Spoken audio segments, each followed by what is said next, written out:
Hi, welcome to One Word a Day. I'm Sophie, your pilot into the universe of Chinese. We are going to continue our August special edition of 2 characters a day.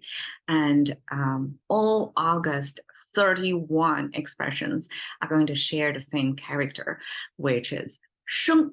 That came from, it means life, essentially, but then it can extend. It's like all kinds of meanings. It can derive from the combination of other characters or just by itself, by context itself. And then you can see the variety meanings come from this one single character. So if you want to go check out the details, what it means, you can go to the July 10th video. And basically it means plant growing on top of soil. So I'm showing you plant in 2 forms and then soil. So you can make sense of, okay, that's as an agrarian society for Chinese, thousands of years of agrarian society. So life, see a plant growing in soil. That's the essential of what it means to have life.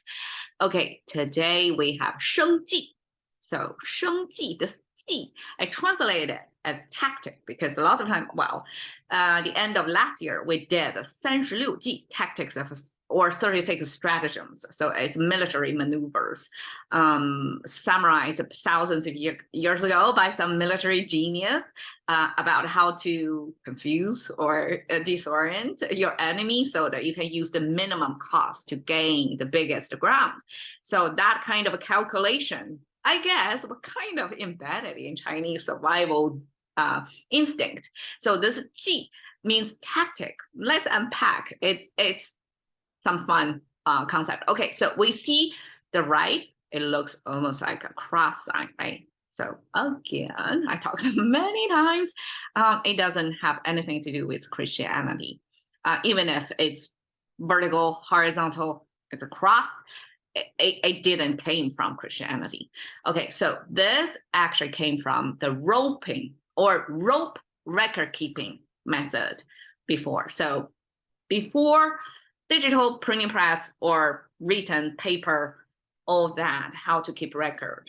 When you borrow money from your neighbor, how are you going to know? Eventually, how are you going to record it, right? So rope, tying knots on rope was the technology used back then to keep record of numerical accumulations of things. So this tying on one knot over here, this horizontal line actually is an indicator.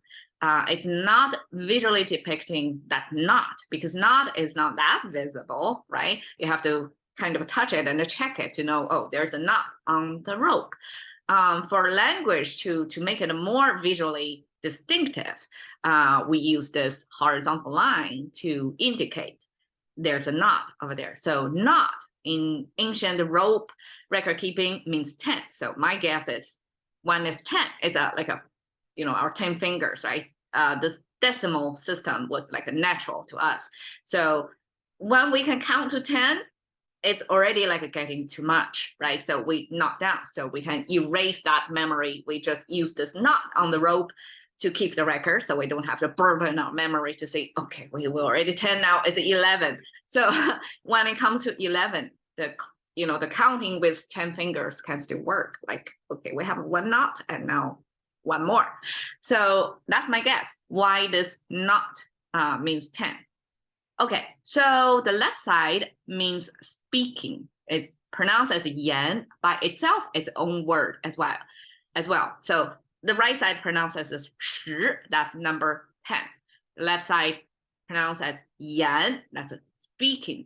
So yan came from this mouth symbol, which is kind of like a box shape, but with like a rounded bottom, lips, and up tilted corner of the mouth. So I would like to view it almost like a smiley face in our contemporary emoji icon, almost like a smiley face, right? That's Chinese face, mouth symbol. Now we have, here's going to get a little bit winded. So here, this concave shape, concave shape, with 1 vertical line connected, pointing toward the mouth. That's a symbol used to mean enter. And I view it as this dome thing, means the original space. And then you use like one single vertical line to mean, you narrow your entering interface, so that you increase the PSI, pressure per inch, something like that, right? So it's easier to puncture with a needle than, I don't know, some bigger surface. So my case is, that's Chinese expression. Somebody long ago figured out, for you to enter something, you have to narrow into this pointy thing for you to enter. And that's a visual representation of entering, and it's pointing toward the mouth, right? And then we have this another concave shape. That's actually an indicator, concave shape indicator, to show you that it's this new place that we're talking about. Because, okay, imagine this entering called ru in Chinese, that this dome thing is the original space, and this puncture, this needle looking thing is going to be entering into the new space. So this new space intersect with this indicator. That means it is within. So when you enter, it's the action of enter, right? But when you place the indicator up there, that means it's the location of the new space that we are talking about. That means the place entered there, right? Entered. So it's within. That means inside the new space. And because the whole thing is pointing toward the mouth, so what's inside the mouth? It's the tongue. You may argue we have teeth as well over there, but we have another set of characters depicting all kinds of teeth, locations of different teeth, different views of the teeth.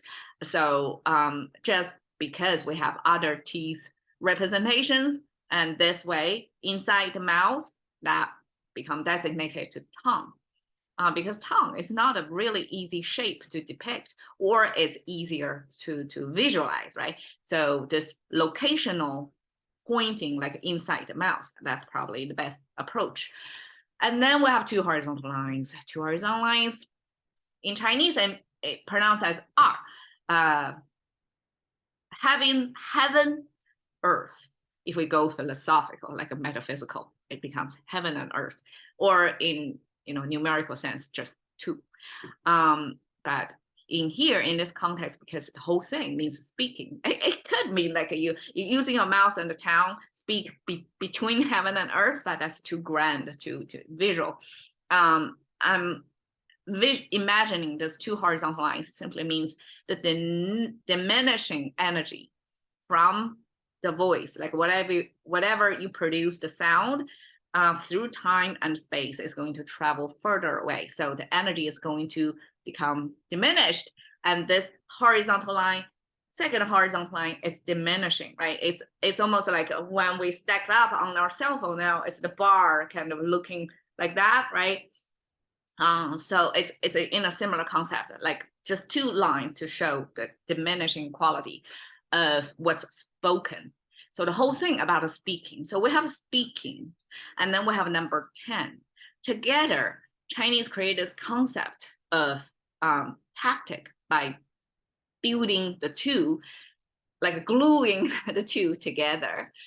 Because number 10 is numerical counting something, say. So it's measuring things. So it's a in today's fancy word, it will be like a quantitative measurement of things, right? And then the left side is speaking function represent communication, represent influencing, right? Represent business negotiation. So all that, both, I guess it can represent qualitative. So both qualitative, quantitative, two sides merge together, that become tactic. That means the approach to something, like if you're running a business, right? The approach to something is you have both text, like lingual, verbal, and you have to have this numerical combined together. Oh my gosh, I just came up with this. I love it because okay, in today's ChatGPT is a large language model, right? So language, so verbal. But what make it would be more valuable is to add this quantitative thing to it, so it can calculate as well. And for Chinese definition, this tactic means both this verbal and this numerical part of it. The whole approach, just like intelligence, right? We need both sides of the brains to collaborate to come up with understanding or solutions of something. So that's Chinese definition of tactic. So what do you mean? Life tactic. It sounds almost like a life hack, right? Chinese use it to go with livelihood. That means you have to be calculating, to be tactful, to make a life, to make your life sustainable, to make through life itself, you have to be able to be accountable or managing your life in a way that you use both your verbal and numerical ways to be calculating, so to speak. Like you have to quantify it somehow to be economically, financially making sense. So that you can sustain your life. So that's a livelihood. And I'm just showing this livelihood when I'm checking out a livelihood. This becomes a picture. And I guess this represents almost like a very small, narrow scope of livelihood that people do this fishing in the ocean. And that's only a very specialized livelihood. But I guess I could try to visually represent livelihood. Could be harsh because this is hard work day to day. You have to work on this pulling. I would imagine that's pretty heavy. But look at the guy's muscles. Like we need to go to gyms to get that, to sustain our muscular physics. But he got that just from make a livelihood from fishing. So pros and cons. Okay, that's 升级, catching intercurrency of thinking by one word a day.